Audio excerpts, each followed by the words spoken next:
नमस्कार, मैं सूरज तिवारी आपके अपने YouTube channel real education analysis में स्वागत करता हूं।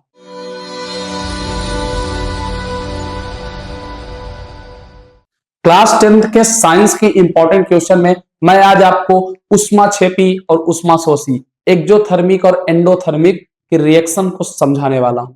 तो अगर आप चैनल में नए हैं तो चैनल को सब्सक्राइब करिए, साथ में वीडियो को लाइक करना ना भूलिएगा और शेयर अपने दोस्तों के पास करिए, क्योंकि एग्जाम है, एग्जाम लोगों तक पहुंचना चाहिए। चलिए बिना बातचीत करते हुए हम चलते हैं अपने टॉपिक पर। टॉपिक से बाहर नहीं जाएंगे, सिर्फ टॉपिक की बात करेंगे। उष्माक्षेपी अक्रिया एक्जोथर्मिक रिएक्शन क्या होती है? एक्जोथर्मिक आपने उष्माक्षेपी सुना होगा, उष्माशोषी सुना होगा, अर्थ नहीं जानते, उस रिएक्शन के बारे में नहीं जानते। देखिए बच्चों, उष्माक्षेपी का मतलब होता है उष्मा का बाहर निकलना।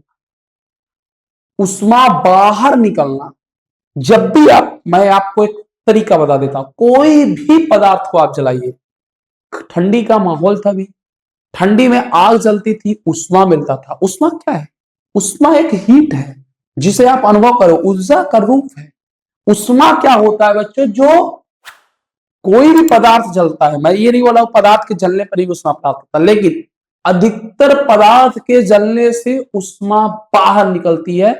This reaction is called exothermic reaction. या फिर मैं ये बोलूं कि ऐसी अक्रिया जिसमें उत्पाद के रूप में उष्मा बाहर निकलता है, उष्माक्षेपी अक्रिया कहलाती है। ऐसी अक्रिया जिसमें उत्पाद के रूप में उष्मा बाहर निकलता है, this reaction is called exothermic reaction. कौन सी रिएक्शन? एक्सोथर्मिक। चलिए मैं आपको बताता हूं कि कोई भी पदार्थ जैसे अभिकारक A+B, जब मैंने बताया ऐसी अक्रिया जिसमें उत्पाद के रूप में क्या बाहर निकले? उष्मा बाहर निकले, दिस रिएक्शन इज कॉल्ड उष्माक्षेपी अक्रिया। जैसे मैं बात करता हूं, लकड़ी जलती है, लकड़ी जलती है तो कार्बन डाइऑक्साइड प्राप्त होती है, गैस, साथ में जल भी निकल जाता है और उसके साथ उष्मा बाहर निकलती है। दिस रिएक्शन इज कॉल्ड उष्माक्षेपी या एक्सोथर्मिक। तो कहने का तात्पर्य यह है कि ऐसी अक्रिया जिसमें उत्पाद के रूप में क्या निकले? उष्मा बाहर निकले, उष्माक्षेपी अक्रिया। ऐसी अक्रिया जिसमें उत्पाद के रूप में क्या बाहर निकले? उष्मा, उसे हम क्या कहते हैं? उष्माक्षेपी अक्रिया। चलिए परिभाषा नोट करते हैं। ऐसी अक्रिया जिसमें उत्पाद के रूप में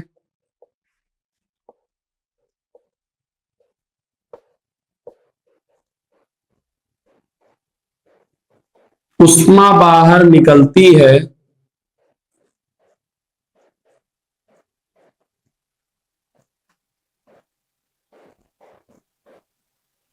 उष्माक्षेपी अक्रिया कहते हैं।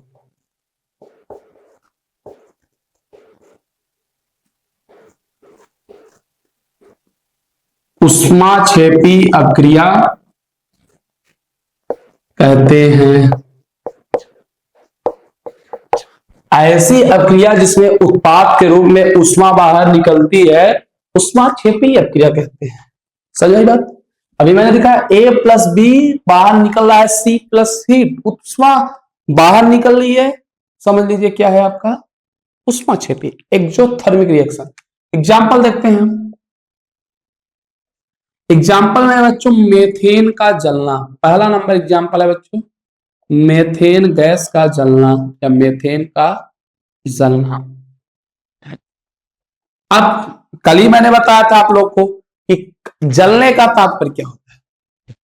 पिछली वीडियो में मैंने चर्चा कर चुका है। मैंने बताया है कि कोई पदार्थ कब जलता है? जब ऑक्सीजन की उपस्थित होती है। कोई पदार्थ तभी जलेगा जब ऑक्सीजन की उपस्थित होगी। कहने का तात्पर्य यह है कि कोई पदार्थ तभी जलता है जब ऑक्सीजन की उपस्थित होती है। यदि ऑक्सीजन नहीं है तो पदार्थ नहीं जलेगा। तो जलने का मतलब है ऑक्सीकृत होना। क्या होना? ऑक्सीकृत। मेथेन का सूत्र होता है बच्चों CH4+O2।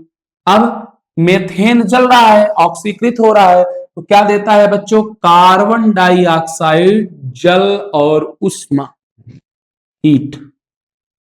कार्बन डाइऑक्साइड, जल और उष्मा। कोई पदार्थ किसकी उपस्थिति में जलता है? ऑक्सीजन की उपस्थिति में। अगर जिनको नहीं पता नोट कर लीजिए, जलने का मतलब है ऑक्सीकृत होना, ऑक्सीजन के साथ क्रिया करना, वो क्या है? जलना। तो मेथेन जलकर कार्बन डाइऑक्साइड जल और उष्मा देता है, और जब उत्पाद के रूप में उष्मा निकलती है उस अभिक्रिया को क्या कहते हैं? उष्माक्षेपी। मतलब मेथेन का जलना कौन सी रिएक्शन है? उष्माक्षेपी या एक्सोथर्मिक रिएक्शन है। क्या है? एक्सोथर्मिक। साथ में बड़ी बात बच्चों, चलो थोड़ा सा बैलेंस कर ले। बैलेंस का रूल क्या कहता है? मैंने बताया था सबसे पहले धात। धात कौन है? कार्बन। एक कार्बन, एक कार्बन। फिर अधात। अधात कोई नहीं है।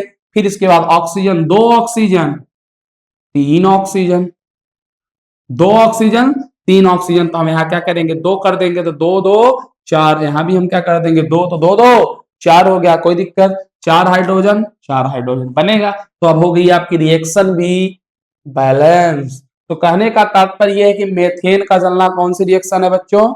मेथेन का जलना उष्माक्षेपी अभिक्रिया है, एक्सोथर्मिक अभिक्रिया है। क्योंकि मेथेन जब जलता है तो कार्बन डाइऑक्साइड जल और उसके साथ क्या देता है? उष्मा देता है। दूसरी ये उदाहरण है बच्चों, दूसरा उदाहरण है बच्चों मैग्नीशियम रिबन का जलना। दूसरा उदाहरण कौन सा है? मैग्नीशियम रिबन का जलना। मैग्नीशियम रिबन का जलना।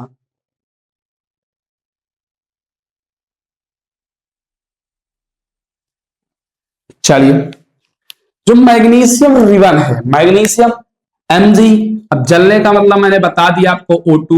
मैग्नीशियम रिबन जलती है। मैंने पिछली वीडियो में संयोजन अभिक्रिया में बताया था कि मैग्नीशियम रिबन जलकर बहुत ज्यादा चमक के साथ एक मैग्नीशियम पाउडर देता है, मैग्नीशियम ऑक्साइड का पाउडर देता है, वो भी सफेद रंग का। और उसके साथ क्या निकलती है? हीट। तो मैग्नीशियम ऑक्साइड के साथ क्या निकल रही है? हीट।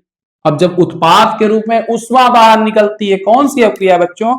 उष्माक्षेपी है। ऐसी अभिक्रिया जिसमें उष्मा उत्पाद के रूप में बाहर निकलती है उष्माक्षेपी अभिक्रिया कहलाती है।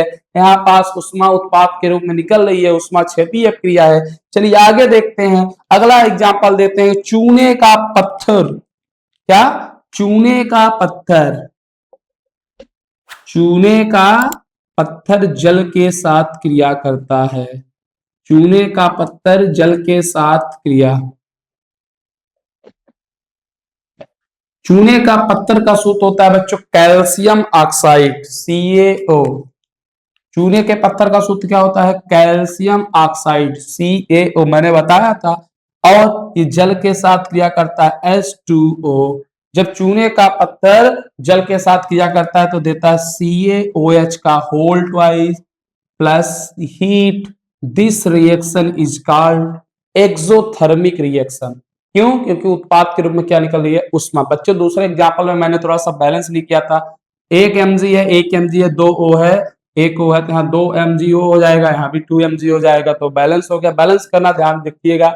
चूने का पत्थर जल के साथ किया CaO प्लस H2O, तो बन गया CaOH का होल ट्वाइस प्लस हीट। तो क्या बन गई ये रिएक्शन? उष्माक्षेपी या एक्सोथर्मिक रिएक्शन बनेगा। उष्माक्षेपी या एक्सोथर्मिक रिएक्शन क्या होती है? ऐसी अभिक्रिया जिसमें उत्पाद के रूप में उष्मा बाहर निकलती है, उष्माक्षेपी अभिक्रिया कहलाती है। जैसे मेथेन का जलना CH4 प्लस 2O2, तो बन गया CO2 plus 2H2O plus heat. Magnesium ribbon का जलना 2Mg प्लस O2, तो बन गया 2MgO प्लस हीट। चूने का पत्थर जल के साथ क्रिया तो क्या दे दिया आपका? Calcium hydroxide plus heat. और ऐसी अभिक्रिया जिसमें उष्मा उत्पाद के रूप में बाहर निकलती है क्या कहलाती है बच्चों? एक्सोथर्मिक रिएक्शन, यहाँ उष्माक्षेपी अभिक्रिया। अब आगे हम आपको पढ़ाने वाले हैं उष्माक्षेपी अभिक्रिया। कौन सी अभिक्रिया? उष्माक्षेपी। चलिए पूरा नहीं मिटाएंगे बच्चों, क्योंकि पूरा क्यों मिटाएं जब बीच में काम हो जाएगा। एंडोथर्मिक और उष्माशोषी, ये भी महत्वपूर्ण है, बस उसके विपरीत है बच्चों। मैंने बताया कि ऐसी अभिक्रिया जिसमें उत्पाद के रूप में उष्मा बाहर निकलती है उष्माक्षेपी, और ऐसी अभिक्रिया जिसमें अभिकारक में उष्मा का अवशोषण होता है मतलब ऐसी अपक्रिया जिसमें अभिकारक में उष्मा अवशोषित कर ली जाती, उष्मा को ऑब्जर्व कर लिया जाता है, दिस रिएक्शन इज कॉल्ड, ऐसी अपक्रिया को हम कहते हैं उष्मा शोषी अपक्रिया। क्या कहते हैं बच्चों?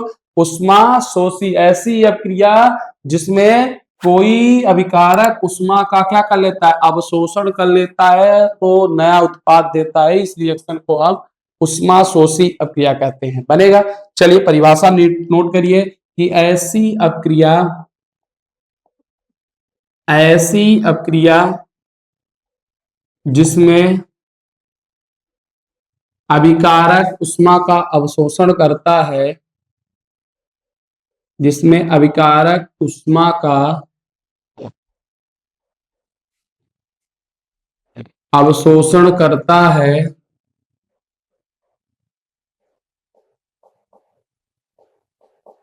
उष्मा शोषी अपक्रिया कहते हैं, या उष्मा शोषी अपक्रिया कहलाती है। उष्मा शोषी अपक्रिया कहलाती है। बनेगा।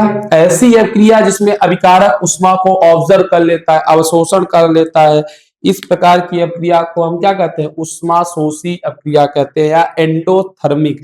उष्माक्षेपी में क्या होता था बच्चों की उत्पाद के रूप में उष्मा बाहर निकलती थी, और इसमें क्या हो रहा है बच्चों? उष्मा का अवशोषण हो रहा है। अब जैसे बच्चों कैल्शियम कार्बोनेट को क्या किया जाता है? गर्म किया जाता है। क्या किया जाए बच्चों? गर्म किया जाए। चलो एग्जाम्पल देखते हैं बच्चों। एग्जाम्पल हमारा पहला नंबर है कि कैल्शियम कार्बोनेट को गर्म करने पर, कैल्शियम कार्बोनेट को गर्म करने पर, अब गर्म के लिए उष्मा देना पड़ेगा। किसी भी चीज को गर्म कैसे किया जाता है? गर्म किया जाता है बच्चों, उष्मा दिया जाता है। उष्मा दिया देंगे जब हम, समझिएगा मेरी बात। कैल्शियम कार्बोनेट का सूत्र होता है CaCO3। जैसे ही हमने इसको क्या दे दी? उष्मा दे दी। उष्मा जब दे दी तो ये कैल्शियम कार्बोनेट क्या हो गया? टूट गया। एक हो गया कैल्शियम ऑक्साइड, और क्या दे दिया आपका? CO2 gas. कहने का तात्पर्य है कि कैल्शियम कार्बोनेट को गर्म किया जाता है तो कैल्शियम ऑक्साइड और calcium carbonate carbon dioxide, sorry बच्चों, कार्बन डाइऑक्साइड प्राप्त होता है। इस अपक्रिया को हम एंडोथर्मिक रिएक्शन कहेंगे। क्यों कहेंगे? क्योंकि इस रिएक्शन में ध्यान से देखिए उष्मा का अवशोषण हो रहा है। दूसरा रिएक्शन है बच्चों Fe2S, ferrous sulphate. Ferrous sulphate को गर्म करने पर, फेरस सल्फेट को गर्म करने पर कौन सी अपक्रिया प्राप्त होती है? या फेरस सल्फेट को गर्म करने पर, चलिए देखते हैं फेरस सल्फेट। जब फेरस सल्फेट को आप गर्म करेंगे बच्चों, तो फेरस सल्फेट को गर्म करने पर फेरस सल्फेट क्या होता है? टूटता है। मैंने बताया था किसी भी चीज को आप गर्म करेंगे वो टूटेगा। तो फेरस सल्फेट को आपने क्या दे दी? हीट दी तो टूटेगा। जब टूटता है तो क्या देता है बच्चों? Fe2O3 फेरस ऑक्साइड, या Fe2O3 फेरस ऑक्साइड के साथ सल्फर डाइऑक्साइड देता है। सल्फर डाइऑक्साइड के साथ बच्चों सल्फर ट्राइऑक्साइड भी देता है। अब इस रिएक्शन को हम बैलेंस कर लेंगे तो हो जाएगा बच्चों 2Fe2SO3 बैलेंस हो गया। और ध्यान से देखिए यहाँ पर उष्मा का अवशोषण हो रहा है तो उत्पाद प्राप्त हो रहे हैं। कहने का तात्पर्य यह है बच्चों कि ऐसी अपक्रिया जिसमें अभिकारक में उष्मा का अवशोषण होता है, यहाँ पर उष्मा को अवशोषित कर रहा है, उत्पाद दे रहा है, इस प्रकार की अपक्रिया को हम क्या कहते हैं? उष्मा शोषी। उष्मा छेपी में अपक्रिया में क्या होता था? उत्पाद के रूप में उष्मा बाहर निकलती थी, उसे हम क्या कहते थे?